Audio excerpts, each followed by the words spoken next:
I'm Victor Picard. As I think many of you know, I teach here at the Annenberg School, and I co-direct the Media Inequality and Change Center, the Mike Center, as we call it, along with Sarah Jackson and Todd Wolfson.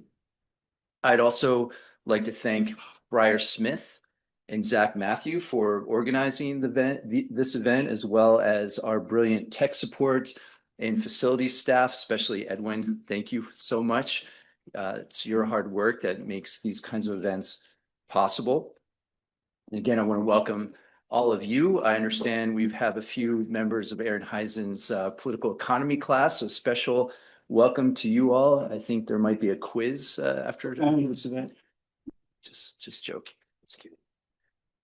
So it's my sincere pleasure and privilege to introduce my good friend and former NYU colleague, Dr. Rodney Benson.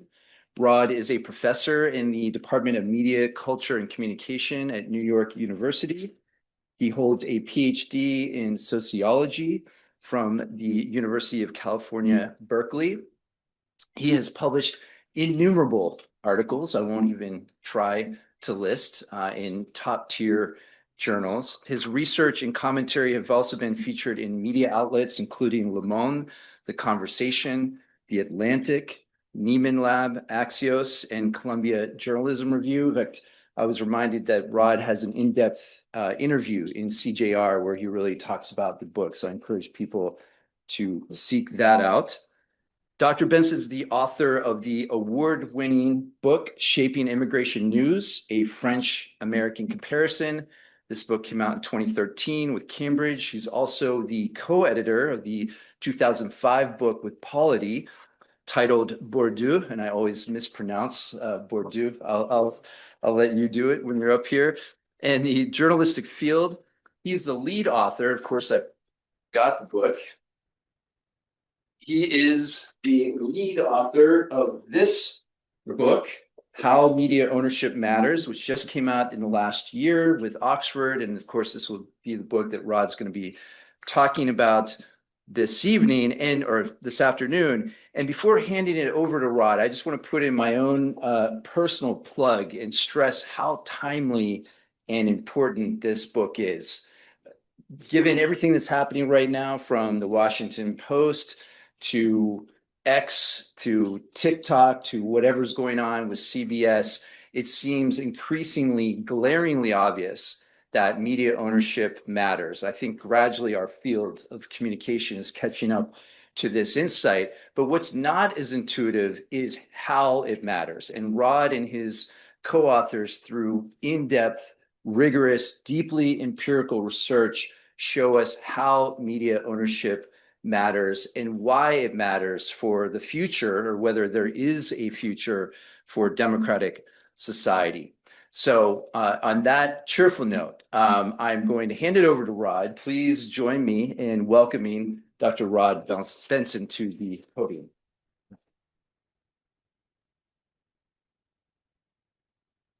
Thank you, Victor, and thanks, Zach Matthew, for helping organize this event. And Victor has been a great colleague, friend, and if I can use the term, comrade in arms in the struggle for media reform and thinking about how to improve our media system. Also, I continually learn from him, not only from his work, but from his character and his way of being in the world. He's a real inspiration to me, and I think you should feel fortunate you have him here at Penn. So let's start today with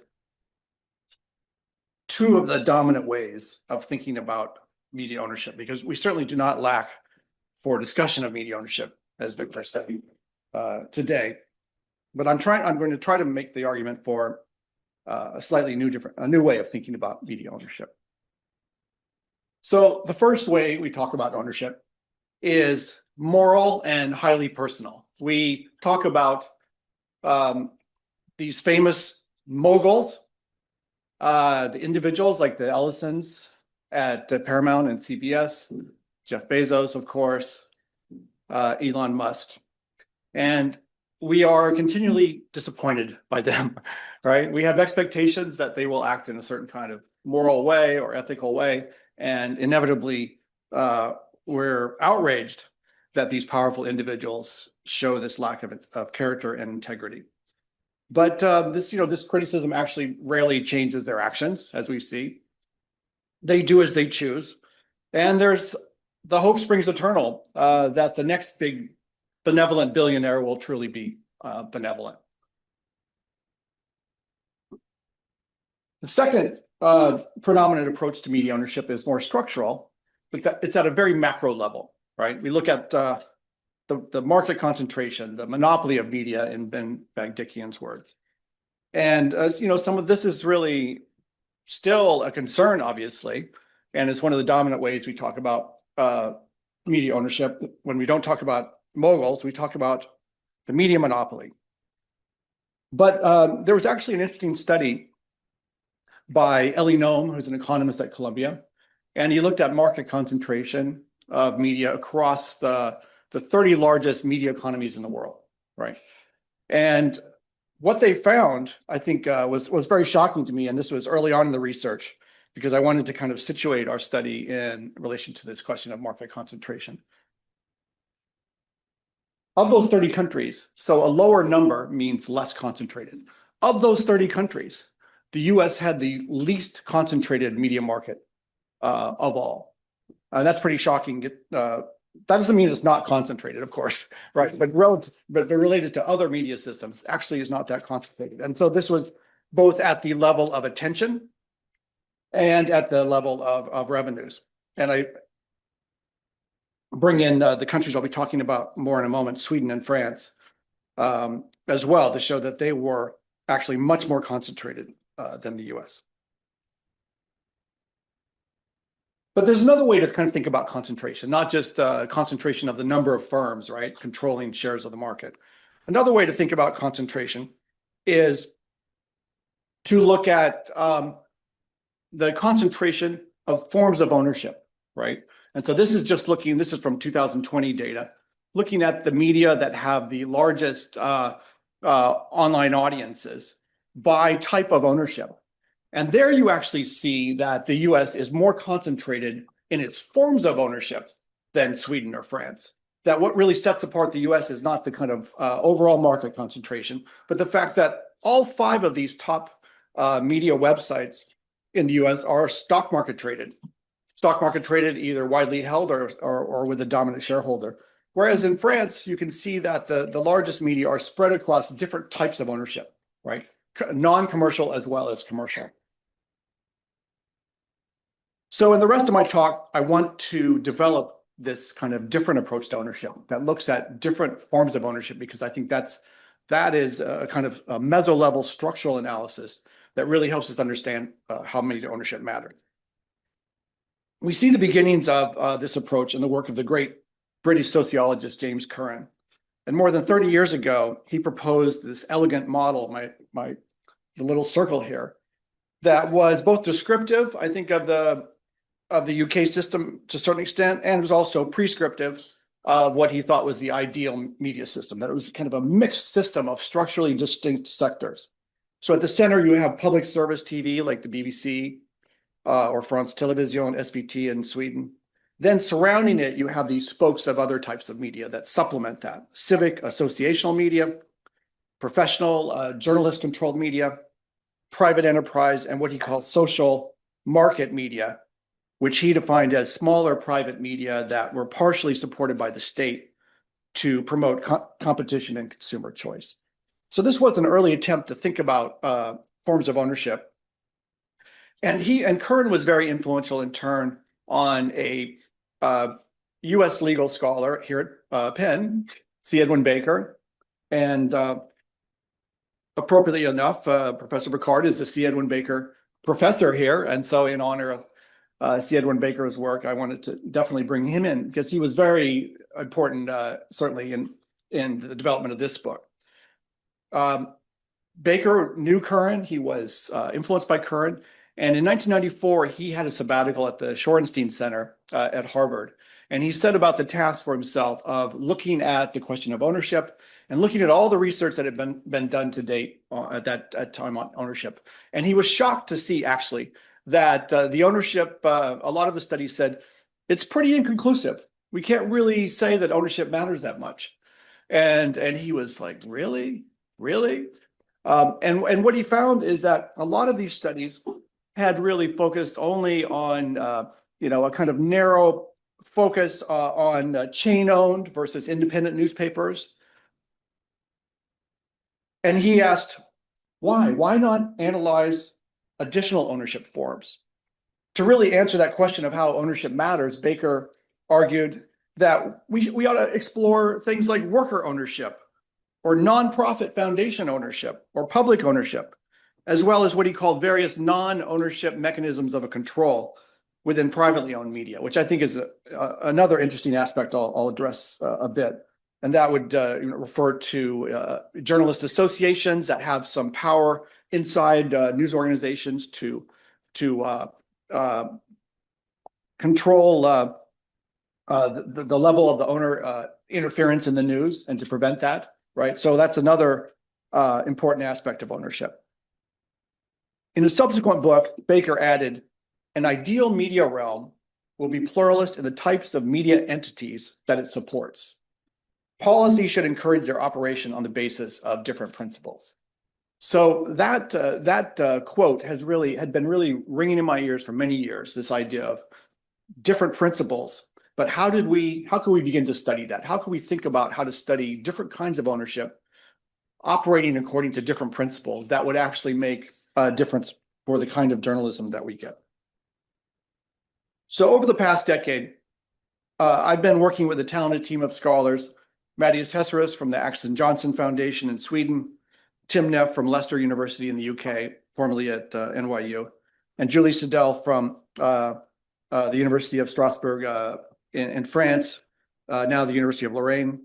And we really wanted to reopen this question, to conduct new research and also to reanalyze old research with this kind of question of ownership forms in mind. Why these three countries? Just briefly, there's a classic work that many of you may know, Daniel Hallen and Paolo Mancini, comparing media systems, and they argued that there's three broad Western media systems. So the US is the kind of liberal market-driven model, the France as part of the polarized pluralist model, which is a more common more in Southern Europe, and Sweden as what they call the democratic corporatist model of Northern Europe. And without going into detail, we can talk about this more later. They really represent different relationships between the state, the market, and civil society, and how they structure the media. So if we can find that ownership matters in all three countries in consistent ways, I think that makes our findings much more robust. And so I wanted to make sure this study was not US-centric, only focused on the US, but that looked beyond that. And I hope that other research will, using this model, will look at other parts of the world as well. Briefly, to give you a sense of all the kind of data that we gathered, we did over 100 interviews with executives and editors at a range of media in all three countries. We looked at altogether 57 different news outlets where we gathered data on how are they funded, what are their revenues, how big is their audience, what are the demographics of their audience, what about the owners, what can we find out about their partisan preferences, and looking at aspects like the journalism awards that they won in each country. Then we also did a content analysis over a constructed week starting in the mid 2010s, where we looked, and I'll talk more about this at the very end, where we looked at aspects of public service news. We looked at the range of voices and viewpoints that appeared in the news, the political slant, the partisan slant of the coverage, and also what I'll talk about later, economic instrumentalism, which is a big concern right now, right? Where how is the coverage being used to promote the owner's economic interest? So we thought about how could we actually measure this, not just by talking to journalists, and that's important, but also actually looking at the actual content. before we could do that, and so I'll probably spend at least half of the time talking about the kind of model and thinking about what are the actual forms of ownership, because there's a lot of terms that we throw around in this literature. Probably the most famous, one of the most famous studies is Herman and Chomsky, which is an excellent work in many ways, but also in a way I think has an inadequate kind of theorization of the kind of range of ownership forms we might consider. And they often talk about corporate media versus, I guess the rest of the media, right? But we actually see there are differences among corporations. I'll talk about that in a moment, whether they're privately held or stock market traded or hedge fund owned. And also there's a lot of variation in what's not corporate. So we need to have a better model to think about that. But then we look at the actual legal forms, especially looking across these three countries. It's kind of overwhelming, right? 501c3s, which is a very US term for nonprofits, private equity, stock market traded, employee owned, public benefit corporations, limited liability corporations. We've got the venture capital backed startups. I mean, I could add probably 15 more specific forms to this list.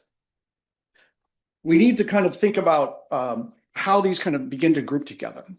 And to do this, I felt that the theory of institutional logics, which has emerged in sociology, provided a way to think about to really go back to Baker's term of different principles, that an institutional logic approach allows us to see what those different approaches would be. Institutional logics is a theory of pluralism. It's a theory that insists that the social world consists of multiple, partially contradictory modes of understanding and acting in the world. It depicts society as more complex than, say, a totalizing theory of neoliberalism that insists that a singular logic shapes all human action, or even Bourdieu's binary opposition between an autonomous cultural pole and a heteronymous economic pole in the fields of cultural production. An institutional logics approach tries to understand how different ownership forms, materially and symbolically embodying different values and incentive structures, add something new and different to the journalistic field. The focus then becomes not on how the field, to use Bourdieu's terms, refracts external influences, but rather what are the specific logics of these external influences that are introduced into the field. And another part of that I think I want to emphasize is it also kind of draws on a different theory of power. So instead of thinking of power purely in terms of domination, right, thinking of power as generative, right? So journalism has to be funded. Journalists generally do not have the capital to fund their own operations. So they're going to have to get funding and capital from elsewhere. But all the choices that they might make are not the same. And they all have their positive and negative aspects. They all have their blind spots. And that's really what we're investigating when we say we're looking at ownership forms. We're thinking about what are those forms of external support and how and what kind of journalism do they facilitate? So when we bring an institutional logic approach to media ownership, we can identify 4 broad ownership forms as well as several subforms linked to specific institutional logics or constellations of institutional logics. These are market, private, civil society, and public. So market ownership refers to any owner primarily subject to a short-term profit maximizing logic, chiefly stock market traded and private equity hedge fund ownership. Market logic is, and so this kind of lays out the 4, and I'll go through each of them. Market logic is marked by 2 broad principles: maximization of shareholder value and cost cutting. And so this is some excerpts from some of the quotes, some of the executives and editors we talked to. So the first example is Jan Helen, who had an interesting background because he was at the largest newspaper in Sweden, and then he later went to SVT, which is the major public broadcaster. And he had an interesting experience, I think, which showed that even a relatively good company, I think Schibsted, how they were constrained by the stock market pressures. So they actually had the equivalent of Craigslist that they owned, which was a classified ad exchange. And Helen was basically pressing them and saying, why can't we use the money, the surplus from that, to fund the news operation, which is not making enough money? And he got a lot of pressure because no, you have to cut the news operation because we've got to keep up the margins. We've got to cut costs because that's what shareholders are looking for. There's going to be a real problem for the shareholder price if we don't discipline cost. It's interesting. Ultimately, they solve this problem in a way by spinning off the news division into a separate nonprofit trust. But as long as even under a well-intentioned owner like Shipstead, as long as it was traded on the stock market, they really had that kind of pressure. And this other quote is from TF1, which is the largest television channel in France that's also publicly traded. And this was from the director at that time that he kind of personalized that pressure. He says, I was listed on the stock market.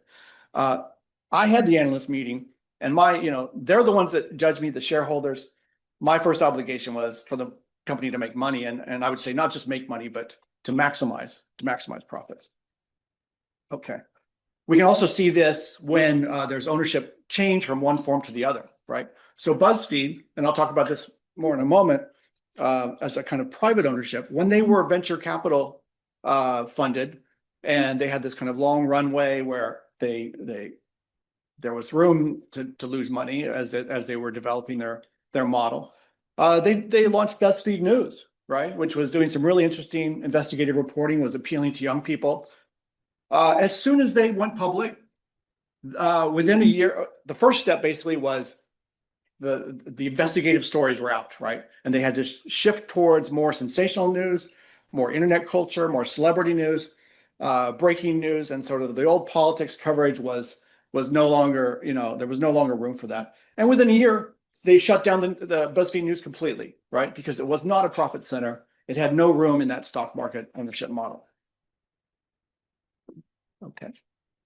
There are some variants in these ownership forms. So if you're stock market traded and you have a dominant shareholder, like the Sulzberger family at the New York Times, they have the discretion to resist those profit pressures, and that's everyone celebrates today the subscription model and the games and all the other things that have made the New York Times actually quite profitable. But when they actually launched they began on that path in the early 2010s. A lot of people said, this is crazy. No one's doing this. No one's putting their content behind a paywall.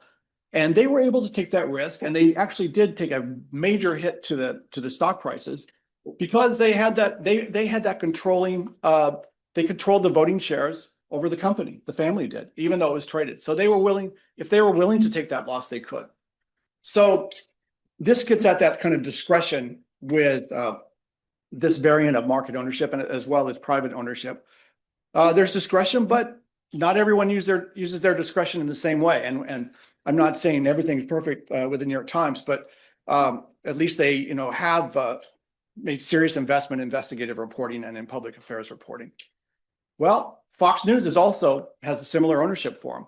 The Murdoch family has effectively a controlling share in that company. They don't have a majority share, but they have a large enough block that it gives them effective control, around 40%.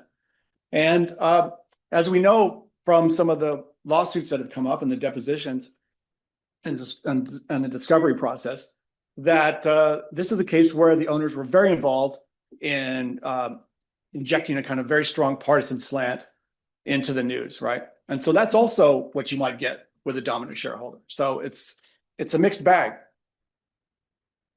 Private ownership then incorporates a lot of variation. It's distinguished from market ownership in at least two major ways. First, it's usually a more concentrated form of ownership. It resides either with an individual, a family, or a small group of investors. Second, although it aspires to generate positive net revenue to support operations, private owners have no obligation to maximize shareholder value in the same way as a stock market traded owner. And thus they have greater discretion to balance these profit targets and timelines with other goals. Private ownership is often linked to multi-generational family stewardship. So beyond the kind of hybrid model that the New York Times has. You see that kind of family stewardship. You saw that you see that the Seattle newspaper. I'll talk about that in a moment. They've even shifted further, but there's the Hearst family still, right? William Randolph Hearst heirs. That's a privately held corporation. And they have behaved, there's been some studies that show they have behaved very differently than hedge fund owners like Alden Capital and stock market traded companies like Gannett. Even though they're similar size, they're large chains, but because they're a private company, they have consistently invested in news more than cut news. So in this model, to use the terms from economists, you have the amenity potential, right? Which is unique about media companies. You have the amenity potential. Why would you own media? It may not be profitable, but it can be useful in other ways, right? You can use it for improving your status, improving your access to policymakers, pursuing a civic agenda or a partisan agenda. And so this is where we firmly get that category of benevolent billionaires. And this kind of analysis of ownership forms allows us to make the personal structural, right? What is it about? Why is it that Elon Musk and Jeff Bezos, right, have been able to do the things they've done, and why is it that they've been able to turn on a dime from, like, it looks like, oh, they're especially Bezos, who they're investing in journalism, to suddenly they're acting in a different way because they're private owners, because they have that total discretion from that ownership type. So we have to understand what allows them to behave in that way. It's the ownership form. Finally, third type is civil society then. And civil society then refers to that associational and organizational sector that operates between the market and the state. It encompasses a range of distinct institutional logics: professional, primarily journalistic, but also academic, like the conversation; religion; community, which would involve trade unions, nonprofit associations, political parties, or partisan foundations. What unites these diverse institutional logics under the rubric of civil society is a strong mission-driven orientation and a certain distance from profit pressures. So these are some of the examples, and I'll happy to answer questions here. ProPublica may be well known, right? That's a 501c3 nonprofit association. Mediapart started out, was founded by former journalists at Le Monde and Libération, and now is owned by a nonprofit endowment. La Croix is a Catholic religious newspaper. L'Humanité is historically the Communist Party newspaper in France, but linked more broadly to the left. Norin is an example of a political party affiliated foundation, which is the largest type of owner of local news in Sweden. And so it's a really kind of interesting variation that we don't see here. Dagens Arena, another kind of civil society outlet linked to trade unions and trade union support in Sweden. So civil society is a really interesting form, and it allows us to see all the different possibilities. Public media, finally, is an ownership form that ranges from a more democratic state logic in most Western democracies to a non-democratic state logic in authoritarian nation states. Public media, by definition, when they can exist in democracies and have serve that mission, their ability to serve that civic mission depends on, I would say, two broad things. One is, what is their level of funding, right? And so a stronger public media system has a kind of stronger level of funding, like SVT, very well funded in Sweden. And crucially, and we saw the lack of this in the US with what happened to PBS and NPR, is they have arm's length legal and regulatory protections from state partisan interference, right? So they're part of the state, right? But they're not supposed to be an instrument of any political party or any government in power. Now, these four ownership forms, to bring this back to Victor mentioned Bourdieu, and Bourdieu thinks about fields, and he thinks, without getting into all of the details, he thinks about a field as kind of juxtaposed between a kind of more market-driven pole and a less market-driven pole, or what I might call the civic pole. And so at one level, we can say, okay, so these are more or less market-driven types of ownership. And that certainly captures part of what's going on. But I think we need to go beyond that because these are also qualitatively, especially when we get into civil society ownership and different funding models and audiences, we need to go beyond just this kind of opposite between market and more market and less market driven. So this is where I think institutional logics helps. Let's look at some of the distinct logics introduced by some of the civil society ownership subforms. To take the religious logic and the Christian Science Monitor, some of you may know. Mary Baker Eddy, the founder of the Christian Science Church-owned Christian Science Monitor, famously committed the Monitor in the early 20th century to the practice of journalism that would injure no man but bless all mankind. And when I talk to editors there, they've memorized this slogan. It's still part of what they try to do. In other words, and what that means for them is deeply contextualized journalism. Internationally, they've won many Pulitzer Prizes for their international reporting, and non-sensational journalism. They're clearly try to avoid that, and that was part of the founding in the era of the yellow press, that this would be a different kind of journalism. So in this way, Eddy and all the subsequent editors involved with the journal have joined a religious logic to journalism to develop a new kind of journalism. It's consistent with both journalistic and religious values. We also see this at La Croix, the Catholic paper I mentioned in France. To take a second type, news outlets owned by political parties, and this might be hard to imagine in the US right now with the kind of intense partisanship we have, but it's possible to imagine party involvement in a more responsible way, which I think we do see still in Sweden and France. News outlets owned by parties, social movements, or trade unions will join a partisan commitment to an informational or pluralist conception of public service-oriented news. And we see this at party-affiliated foundation-owned newspapers in Sweden, as well as party and movement newspapers in both Sweden and France. And finally, this is one closer to home, but I think that people may not realize how unique the US nonprofit model is in the kind of ways it's transformed journalism. In the case of US foundation-funded nonprofits, philanthropic funders concerned with policy or social change impact over maximizing audiences leads to a really unique kind of news. It's less frequently updated, it's less exclusive, so there's an encouragement of collaboration rather than competition. So a lot of ProPublica stories reach their audience through partner organizations, right? And they're more exclusively focused on public affairs, investigative and in-depth reporting, and the political and social impact of their work. And thus, they're almost often indifferent to the size of the audience.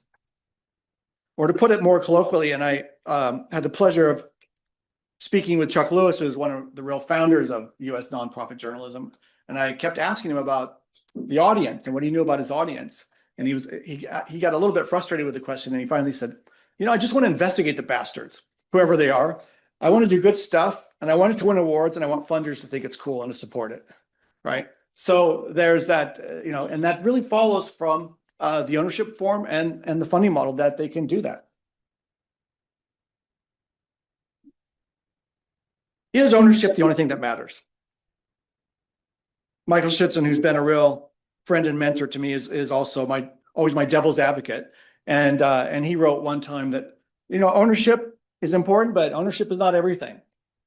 And I thought about that, and that's partly why we also wanted to look at funding and audiences and other factors. But after a while, I also realized I don't think I want to follow the lead. Economists often do this and treat these as kind of independent variables. Is it the audience or is it the owner? And I thought, I don't think it really works that way, because the owners and their teams, that's part of their strategy to think about, what what audience are they going to reach? What target audience do they want to reach? And that's also part of their strategy to think about funding.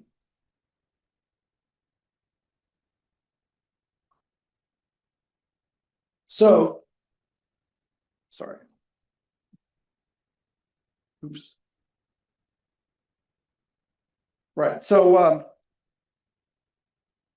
I'm almost done, so we can open up for comments. So the next kind of structural, I think, innovation in this study is to think about ownership, the relationship between ownership and audiences and funding as part of larger ownership complexes. So you have to look at the ownership forms and then think about, and there's agency here and discretion in the management teams to think about how they're the kinds of funding, what we call funding audience adjustment strategies, where they think about the audience targeting. Are they, broadly speaking, are they trying to reach larger mass omnibus audiences versus more elite audiences, left versus right, or specific interest or demographics? And then funding, there's kind of four broad choices that they have: advertising, paying audiences, philanthropy, whether large scale or small donations, and state subsidies and grants. And these tend to group together with these ownership forms. So if we look at primary funding, advertising tends to be most common at market ownership, stock market or hedge fund owned media. Audience funding tends to be highest at private and civil society ownership. Philanthropy also highest at civil society, very much in the US, and that's in a way that's a much more important source of funding in the US than in other Western democracies. And public funding from citizen taxes or fees for public media. So these tend to group together with these types of ownership. And here's an interesting opposition, which isn't, I think, as clear in the US because we have had what we call public media, which is a much smaller scale media, which is really, and especially now with the disappearance of public funding, is more like civil society media. But the classic model, public broadcasting in Sweden or in France, is large scale media, right? And so it's interesting, stock market owned media and public media, in the classic sense, are actually very similar. They're both trying to reach large omnibus audiences, where media owned by with private owners or civil society organizations tend to have more elite audiences. And that's, I think, an important check on thinking about alternatives. So just to wrap up, I'm just going to give a very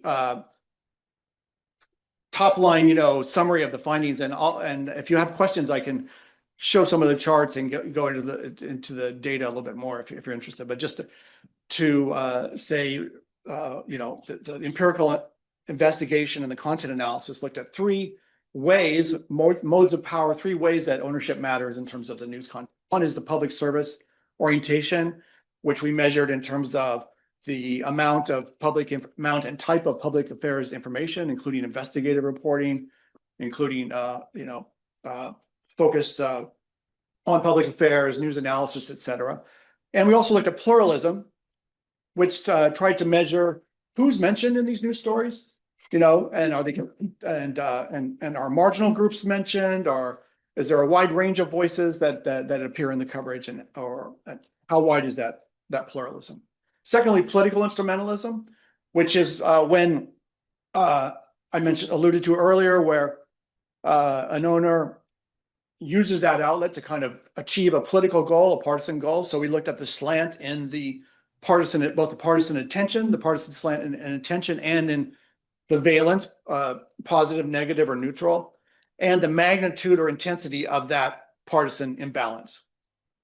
And finally, we looked at economic instrumentalism, which we measured quantitatively by looking at the ownership interest of different outlets and seeing how often that appeared in the coverage, and was that positive or negative. So what did we find? So in terms of public service orientation, civil society and public, maybe not surprisingly, tended to be strongest in providing that kind of public service oriented news. but they had some limitations. Certainly with civil society, they tended to be smaller, reaching more elite audiences. What really sets apart public media, especially in our two European countries, is that they combine quality with accessibility, right? And that's a key reason I think we have to talk about public media as part of the mix. Political instrumentalism, engaging with some of the economists that say, is it the audience or is it the owner? We found that the two tended to be closely linked. So it's both, right? That owner kind of partisan preferences tended to accord closely with audiences. And we also found that this partisanship was intensified, and we hear some speculation about that, was intensified by audience subscription funding, right? So that kind of pressure that comes from pleasing that audience and telling them what they want to hear. And finally, we found that economic instrumentalism doesn't happen that often, but as we're seeing today, certainly it happens when it needs to happen, right? It happens when it needs to happen. And it tended to be higher under conglomerates, whether private or stock market held, where you have owners with outside business interest. So just to kind of conclude, what do we make of this? I would go back to James Curran's model that says you need a mixed system. No ownership form is perfect, and each of these ownership forms add something to the civic mix. So civil society is important, but we need to make it bigger. We need to fund it better, and we need to make it less elitist for it to really reach its potential. Public media, we've certainly seen this in the US. We have to protect it from political pressure. We have to make it truly public, serving the broad public. And that's, I know Professor Picard is really making that a focus of much of his research, and I really agree with that and support that project. So even though it seems pretty dire right now, as we shouldn't give up on that as a long-term project in the US, seeing the advantages that it gives in many other democracies. Private ownership, where possible, and this is a way of making civil society ownership larger scale than we have with these small nonprofit associations. Where we can, let's convert it to a civil society ownership form, which would be a nonprofit endowment. You see that here in Philly. You see that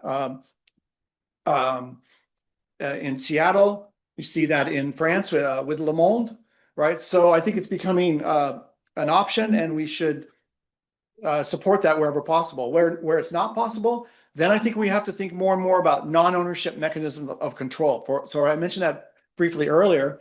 At Le Monde and many French newspapers, the journalists, and this is separate from unions, they have secured charters that give them the right to veto the choice, the owner's choice of editor-in-chief, right? And so that gives them a say in the running of the newsroom. And if you had that right at CBS, right, we wouldn't be looking at the controversies around Barry Weiss being appointed by the Ellison brothers. And why not, right? So we need to think more about collective action among journalistic professionals as well. And finally, market ownership.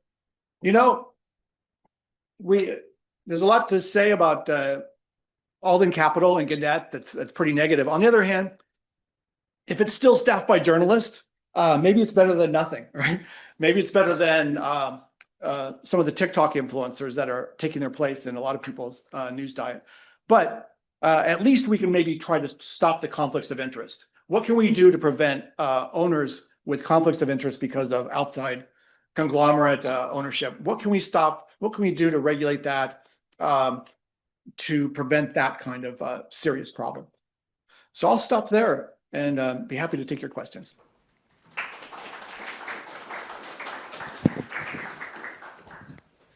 Thanks so much, Rod. That was excellent. And I did forget to mention in my introduction that this excellent book that I urge everyone to not only read, but really engage with is available for purchase online, various places. So I urge people to.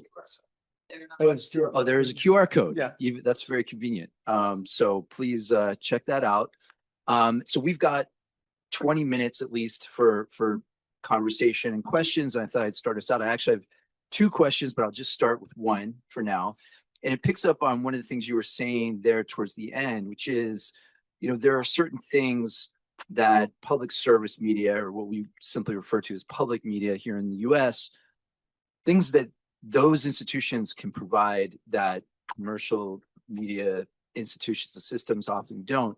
But I'm always struck by what seems like a lack of recognition, especially here in the US, but also in places like Sweden and France, where it's almost taken for granted. I'm just wondering, in your research, did you see any recognition of why there's this vital need for a public media system that will do things, that can do things that a commercial media system will likely never do? Is there a kind of normative understanding about why democracies need to have public media systems? Absolutely. Well, as you know well, there was an historic turning point in the 1920s and 1930s where most Western democracies decided that large-scale radio and TV should be public, right? And the US went down a commercial path. And for many years, although we went down that commercial path, there was some regulation in the public interest that made it seem that it wasn't a catastrophic choice. But I think over the years, we've seen that that was really a serious wrong turn, and we can see where it's leading today with the kind of consolidation we see at the major networks and the cable networks.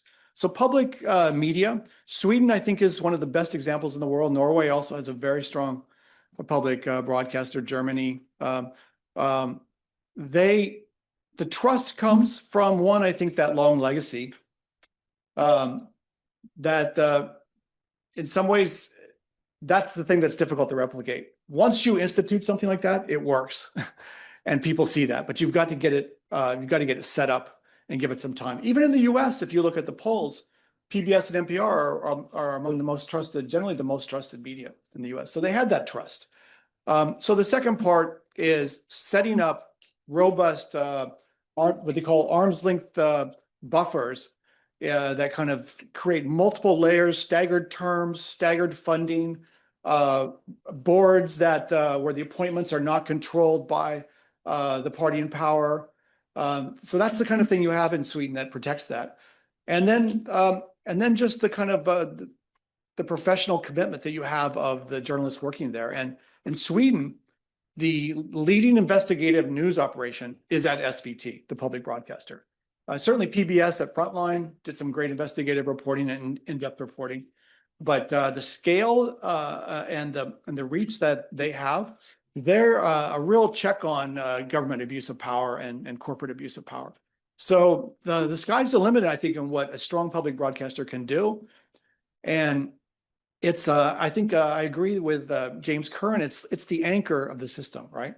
And even going beyond investigative reporting, just the fact of having a major source of news that's reliable, it's not always going to be right. I mean, we've seen some controversies at the BBC, but it's going to be responsive to public opinion and to a kind of civic mission in a way that commercial media will find it difficult to do when push comes to shove. Yes. Well, to dive a bit further, you've broken down the ownership models and such. So we dive further into distinctions between different types of public media, at least those under like the state-sponsored. One, have you found much of a material difference, if at all, according to model funding that varies across Europe? So, for example, BBC, it's license fee based, whereas other countries, some of the northern countries and others, the public broadcaster is funded directly through general tax revenues. And then, secondly, on the note of conglomerates, that I just wonder, do you find much precedent, as in what can we expect here in the States, what we should be looking out for, what we should be preparing for here in the States, collective society, based on what happened in Italy during both periods when Berlusconi was happened to sit on at least his controlling interest anywhere between 70 and 90% of national media ownership. Right. The license fee versus general funding is an important distinction, and that has begun to break down because people don't necessarily watch media on a television, right? So it's like, how do you formulate the tax when, I mean, I lived in France for a while, and when we bought a television, we got on a list and we got a bill, right? And that's how it worked. You owned a television, you got that tax. I guess if you didn't buy one, you didn't pay. But that's not how people consume public media or in the same way. So they have shifted in the Nordic countries and other countries, and probably BBC or in the UK, maybe they'll have to shift too. But in Sweden, they call it it's separate from the other taxes. So they still sort of. Hypothecated, right? What's that? Hypothecated as in it's dedicated. It is a dedicated tax. They have done that. So that's one way. And the staggered funding is another way, but there's no guarantee. And there was concern when they shifted to that's where it becomes potentially more politicized, right? So, but there's ways in the UK. Then they have the Royal Charter, so they set the rates over a period of time. So whatever you can kind of do to kind of take that funding out of the yearly appropriation cycle is really important to do. The other question about conglomerate and what happened in Italy, well, I mean, one lesson from Italy is they've partially recovered from that. So maybe that's hopeful, right? I mean, it got really bad, and then it's not quite so concentrated now. But yeah, it's a concern. It's a concern. It can always, and I think we're seeing that a kind of Berlusconiization, or maybe a Viktor Orban model in Hungary happening here, to the extent that if the Ellisons are able to buy the Warner Brothers company, and they control CNN as well as CBS, share of TikTok, you have Fox. I mean, you're moving towards a situation where a president and a party control a large swath of the large scale media. So we've got to be vigilant. Two questions over here. Hi, thank you so much for this. This is fascinating.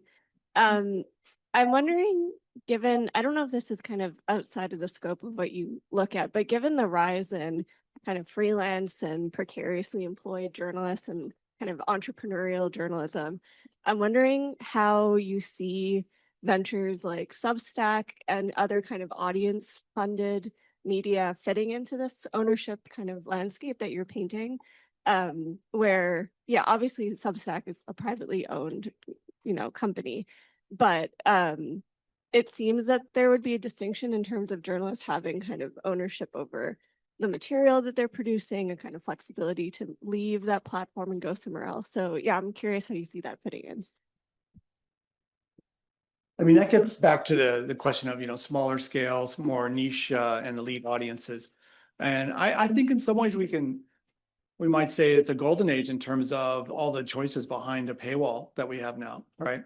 So for some, there's more choices than ever, and quality news, especially specialized trade press. And if you want to follow the media industry, there's some excellent Substacks and newsletters that you can get. So the limitation there, I think, is what is the civic implication of that? If 90, I mean, people who even subscribe to a newspaper, I think, is down to who actually pay for news. There's been some studies. How many people pay for news? It's like 10%, if that, right? 10 or 15%. It's very low. So what about the other 85%?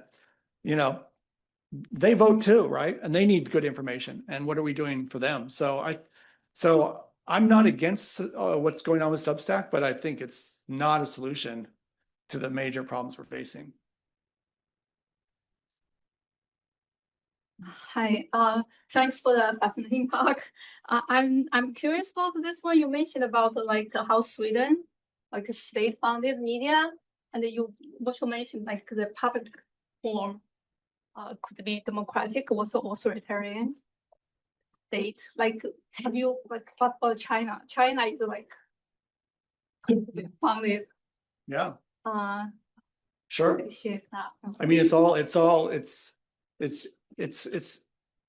not state versus no state. It's how the state support is set up. It's how it's regulated.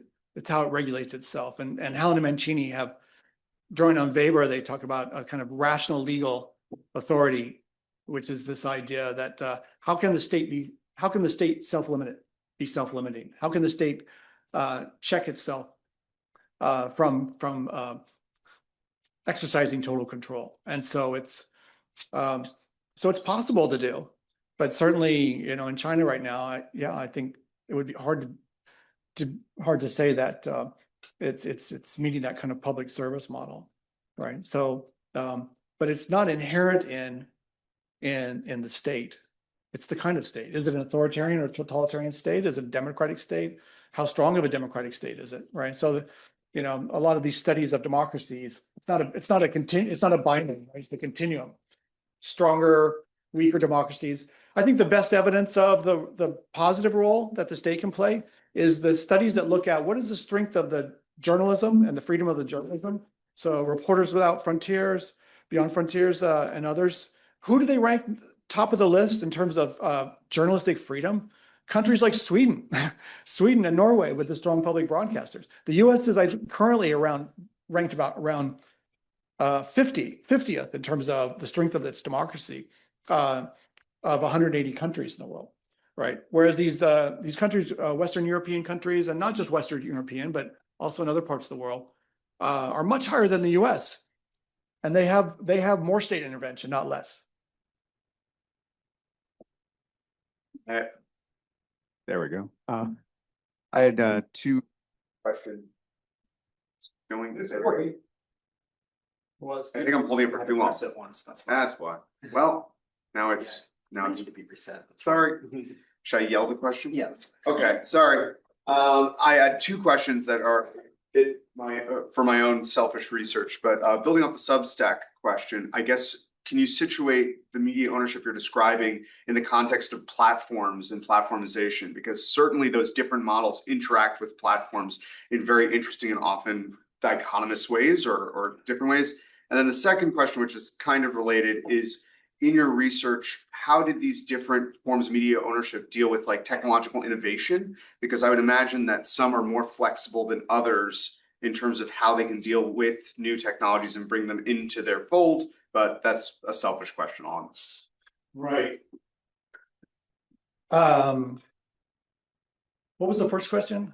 Just platforms and how. Platforms. Yeah, there have been. We were talking about this last night in Professor Picard's class, but there was a recent study by a Dutch scholar who literally applied the model from this book to the study of platforms, and he was arguing that if you look at the major platforms, there's not much in the way of non-commercial, right? Wikipedia, I guess, but beyond that, but there is a variation in terms of, are they stock market traded, or are they do they have a dominant shareholder, or do they have a private owner like Musk? And the outcome that he was looking at was content moderation governance policies, right? And how they reacted to political pressure from the Trump administration. So the argument in a way was that in this case, the widely held actually maybe were less quick to kind of respond to that pressure. So Apple, I guess, right, is a widely held corporation. There's no dominant shareholder. That they actually in that sense actually seemed to behave better than Facebook or X. So I think there's a lot of promise there to kind of, and I also hope that there would this research would kind of spur people to think outside the box, to think about like Baker. Why not non-commercial forms of ownership of platforms? Why not push that harder? They have a monopoly power, utility power. They either need to be regulated in the public interest, or we need to replace them with other types of ownership. I don't think breaking them up is going to be sufficient antitrust policies. So we have to think about the logic of ownership. You break up a stock market traded company into two stock market traded companies, it's still a stock market traded company. Yes. I have two questions as well. I'm sorry, I didn't get to the technology, but okay. One was, you mentioned how there's growing collaborations between nonprofits. Do you see any appetite for that internationally? And the second one was, I was hoping you could talk a little bit more about the political party affiliated news outlets. If that's something that many parties sort of have, or if that reflects more the powerful parties or well-funded parties. Right. The kind of pure nonprofit philanthropy supported model is much smaller in Western Europe. You know, so I don't know, that's, you know, they have the state steps in, state subsidies, public subsidies, even for local newspapers is stronger. So in a way, the state is doing what we hope philanthropy will do in this country. So to the extent, they're not often, they're more hybrid models. They're still deriving commercial revenues with a mix of public subsidies and maybe some small scale philanthropy. They're still kind of often they might be more of a competitive mindset, but that's a great question to kind of explore how that plays out. The question about political parties being involved, I was really I've always been fascinated by that because there is this kind of party involvement has never been stigmatized in the same way in Western Europe that it is here. And I think that, you know, that's, we shouldn't necessarily think that's always a bad thing, right? So I think that it kind of depends how that plays out. And so in Sweden, partly for economic reasons, parties sold their interest to these foundations. They transferred to foundations, but in the stipulations, the foundation stipulations, it was basically that they had to kind of continue this party line. But when we talked to editors, that tended to be mostly on the editorial page. It didn't transfer to like all their coverage, right? So that's not that different from what we have in the US, where even when they're not party affiliated, you often have an editorial line on the editorial page, which can be quite partisan, and that's separated from. You see that at the Wall Street Journal, for instance. Their news coverage is very different from their editorial page. Yeah, one of the first talks, actually conferences that I attended here was sponsored by Mike, and it had to do with sponsored by MIC, and it had to do with platform cooperatives. So this conversation is now resonating with me.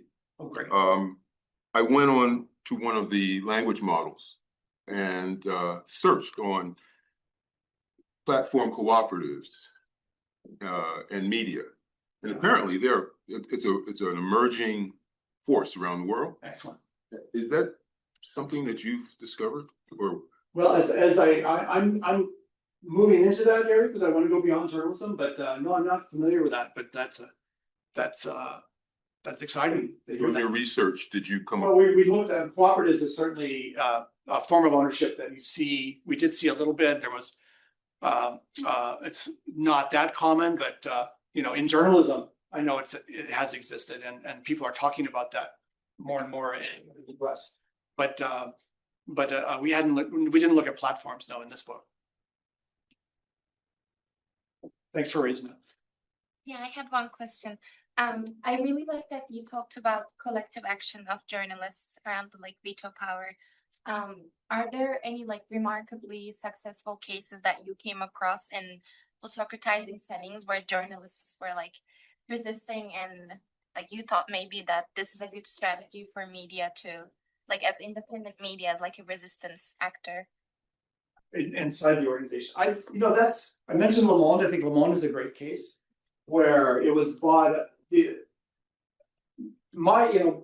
What attracted me to this kind of international research initially was just some of my casual observations of France in the book on immigration, and then expanding to other countries. But that what seemed to really set apart these European countries is they thought about independence in a much more structural way, right? So I think in the US, it's more like it's a moral commitment.